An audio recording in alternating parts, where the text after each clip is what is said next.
টক শোতে সে বলেছেন, তাকে প্রশ্ন করা হয়েছিল যে আপনি কি 1 কোটি টাকার কি মালিক? বলে যে এটা দেখানোর মতো দেখিয়েছি। একজন ছাত্র 1 কোটি টাকার সম্পদ নির্বাচনের সময় দেখিয়েছেন। উনি যখন সংসদ সদস্য প্রার্থী, ওনার যে হলফনামাটা দাখিল করে অনেক গরমিল আছে। হান্নান মাসুদ, উনি একজন মাননীয় সংসদ সদস্য। তো উনি নোয়াখালী 6 আসনের সংসদ সদস্য।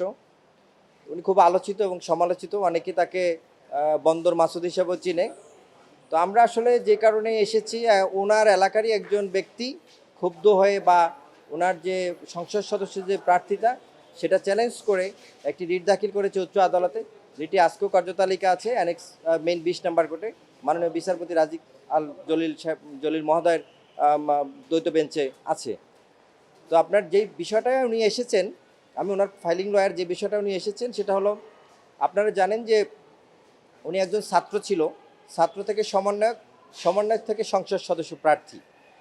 উনি যখন সংসদ সদস্য প্রার্থী, ওনার যে হলফনামাটা দাখিল করে প্রার্থিতার সময়, সেই হলফনামা উনি অনেক গরমিল আছে।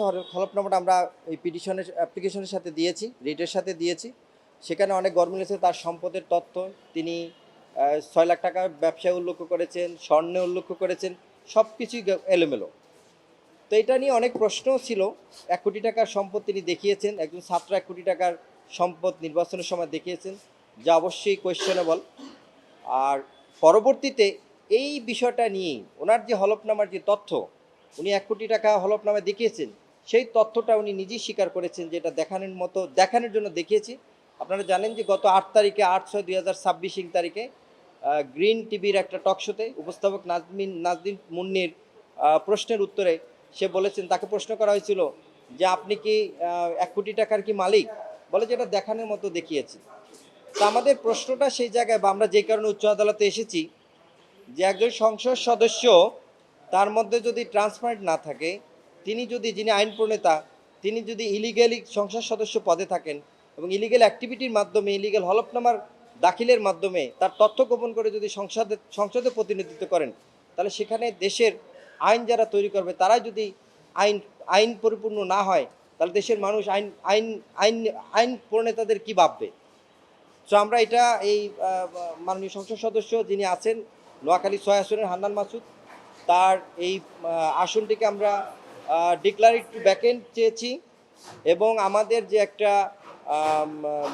আমাদের পিটিশনটা ডিসপোজাল চেয়েছি। আমরা পিটিশন দিয়ে আসছি যে সে যা যা বলেছে, হলফনামা যা বলেছে, এই মর্মে একটা পিটিশন দিয়েছে। আপনারা ইতিমধ্যে পিটিশনটা পেয়েছেন। তো আমরা এটা ডিসপোজালও চেয়েছি এবং একটি রুল চেয়েছি যে কেন তার সংসদ সদস্য পদ পেয়ারে ছিল। আমাদের পেয়ারে আমরা রুল চেয়েছি যে কেন তার সংসদ সদস্য পদ শূন্য ঘোষণা করা হবে না, কেননা সে ইতিমধ্যেই তার যে পদে থাকার যে যোগ্যতা, উনি শুরুতেই যে কাজটা করেছেন সেটা হলফনামায় বিভ্রান্ত তৈরি করেছেন, হলফনামা জালিয়াতি করেছেন, হলফনামায় মিথ্যা তথ্য দিয়েছেন। তার যদি 1 কোটি টাকার প্রপার্টি না থাকে, সে কেন দিয়েছেন সে নিজেই স্বীকার করলো। আবার সে কোথা থেকে 1 কোটি টাকার প্রপার্টি তার আসলো, এটা একটা তদন্তের বিষয়, ইনভেস্টিগেশন হতে পারে। পরবর্তীতে আমরা চাইতেই পারি, আমরা সেটাও চেয়েছি, সেই মর্মে একটা রুল চেয়েছি। এবং আমরা ডিরেকশন চেয়েছি টু ডিক্লেয়ার দ্য ব্যাকেন্ড, এই আসনটাকে শূন্য ঘোষণার জন্য আমরা একটা ডিক্লারেশন চেয়েছি। এবং সর্বশেষ আমরা আরেকটা প্রেয়ার চেয়েছি, সেটা হলো ডিরেকশন টু ডিসপোজ। আমাদের যে পিটিশনটা ছিল ইলেকশন কমিশনে, সেই পিটিশনটা ডিসপোজাল চেয়েছি।